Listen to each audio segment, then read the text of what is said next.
comment here that says 11 games to go. Calm down. I think City will win all their remaining games. Arsenal have to go to the Etihad, Anfield, and St James's Park.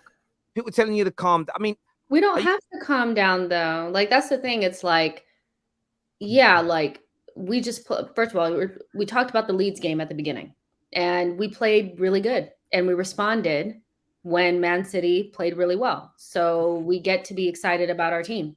We're in a title race. We're really in it. Like we're very much so in it. So we have to calm down until it's mathematically possible that we won the league. No, we have to calm down until we see our team actually lift the trophy. No, we have to calm down until we actually do something. That's what I hate about social media nowadays and everything and everyone's opinions. Yes, we might have to calm down because we get a little bit too excited. But the reality is, you guys cannot take away from our enjoyment. And that's end of. Bro, I can't wait to win the league. Because then it's going to be even funnier when they come back to this and they tell me to calm down. I'm like, no, you're going to hear it for a season. Do you know every single person? I'm telling you, do you know what they say? Do you know the only people I'm going for are the people who told me to calm down. I don't really care about the people who are like, enjoy your moment, celebrate it.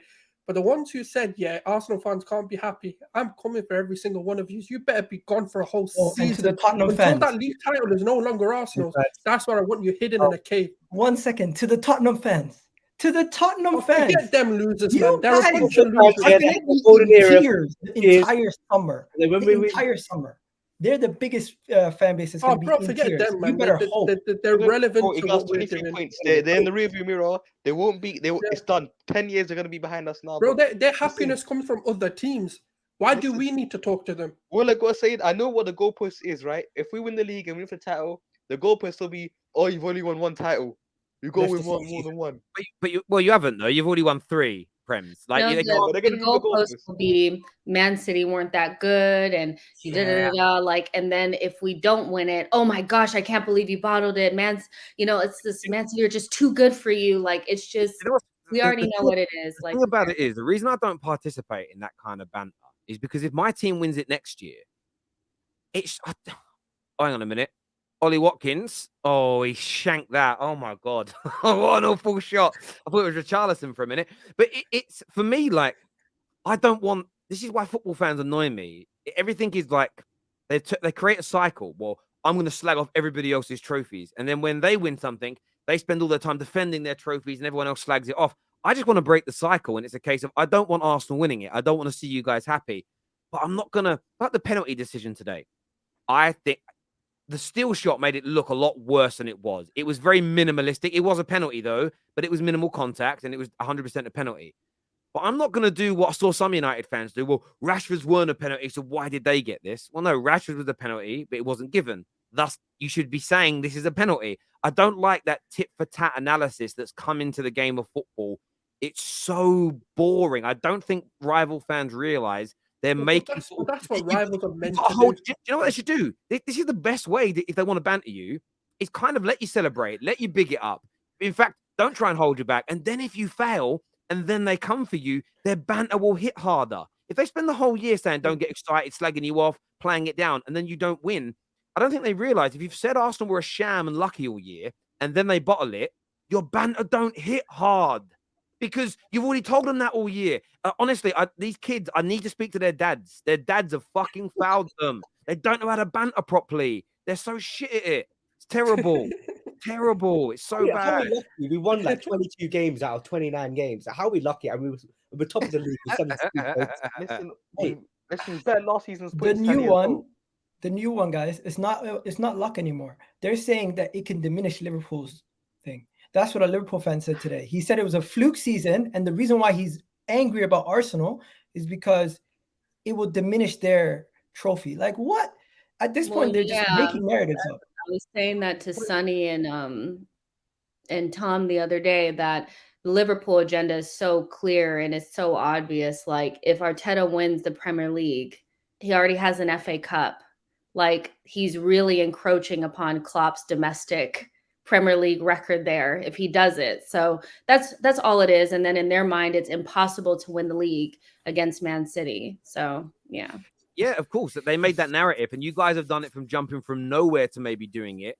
You've got a better points total than most teams have at this stage of seasons in Premier League history, which is a really solid thing. And then he's only one more Premier League away from equaling him domestically, and that's a problem because Liverpool fans have tried to paint a narrative for 5-6 years that this City team is the best team ever, but we're number 2 because we were in the race with them. They've tried to put themselves above Jose's teams, Man United, all of United's teams, Wenger's 2 teams, and now they're panicking and they're worrying. So they are desperate for City to win it to save their own selves. And look, I'm desperate for you guys to win it because I don't want City doing a three-peat, but that's the truth. Like, I'm at a point where I'm almost saying we. I'm not even lying to you. Terrace, I don't want that three-peat come in.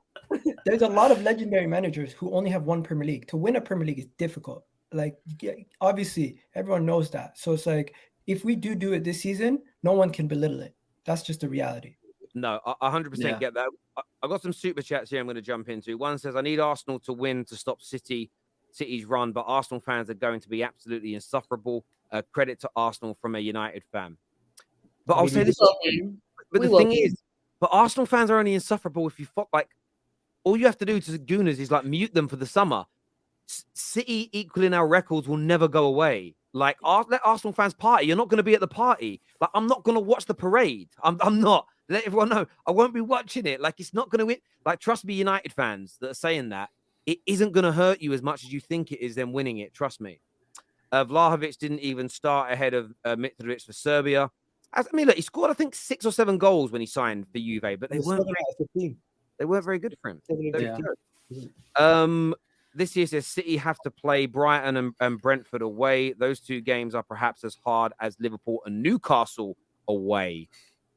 But that's what I was saying on the Big Six the other day, is that I knew they weren't going to lose to Liverpool just because of what Liverpool are like this season. But the only games that I'm looking at for City that I feel like maybe there's a chance is Brentford and Brighton away. That's it. I don't know why you guys are scared of Liverpool. It's literally Salah. If you stop Salah, you stop Liverpool. No, it's Gakpo's not a threat. Gakpo's not a threat. Darwin Núñez is not a threat. Harvey Elliott, I don't know what Harvey Elliott offers. Like, he plays on the right wing. He can't get past the player. He's not Odegaard type of way. He does them kind of passes. Fabinho is fully finished. If Odegaard plays that number 10 position the way he will do Anfield, Fabinho won't know what to do against them. Martinelli against Trent Alexander-Arnold. I see us winning that game. Like, I know it's Anfield, but Liverpool, they're not the same Liverpool. Facing against Brighton and Brentford is a way harder game. Going to Brighton away, we've done those 2 games. Anfield should be an easy game for us. We should go in there. I'm not gonna say it's an easy game, but it's a hoodoo for us because we've gone there so many times and we've lost massively over the last 10 years. Since they beat United, they've lost 4 games in a row. Let me land. Liverpool actually have one of the best records outside of against the top 6. Even though they lost to Man City today 4-1, they've picked up 15 points off of the top 6. Only Arsenal and Man City have picked up as much, and we've only gotten 13. So they actually are the best against the top 6. Even though they might not be as good this season against other teams, when you go at them, you actually do them a favor. Don't forget, we're going to go at them. Best away records in the league this season as well. I hope we smash them 5-0, but the reality is, I'm not saying a little cautious going into that game over every other game. There's 9 games remaining. Yeah. The two games that I'm the most worried about is probably the Liverpool game away and the Man City game at this point. And the Chelsea games and everything else, we'll talk about it when we get there. But at this moment in time, I'm not worried about those games. Yeah. Listen, you don't disrespect Anfield, but go there with confidence. You need to be, don't be careless, but don't be too careful either. They're not very good. However, Man United went into that game 95% of our fan base, and I think the players all believe they were going to go there, exploit that back line, and it went wrong. And you guys have a similar mentality issue at that ground as we do.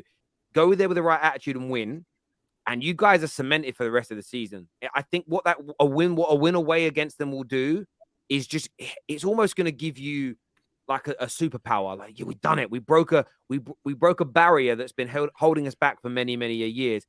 Liverpool also play today, same as you. They go away to Chelsea on Tuesday, so that you get a whole week to prepare for that game. I think Chelsea might beat them as well. They're going to come into it vulnerable. It's going to be an amazing game next weekend. I said the popcorn will be out. City fan here. I says Arsenal draw 1 game we are winning this league. We'll slap you at home 3-1 and win out. Is what he This says. is what I have to say to Man City fans. You have to catch us. Stop worrying about what we do. Catch us. You have to catch us. You have to continue at your consistent level. It's so difficult to go that many games unbeaten. We're currently 7 games in a row. How many games do you think Man City are going to do before they drop points? You're going to drop points. You're not invincible.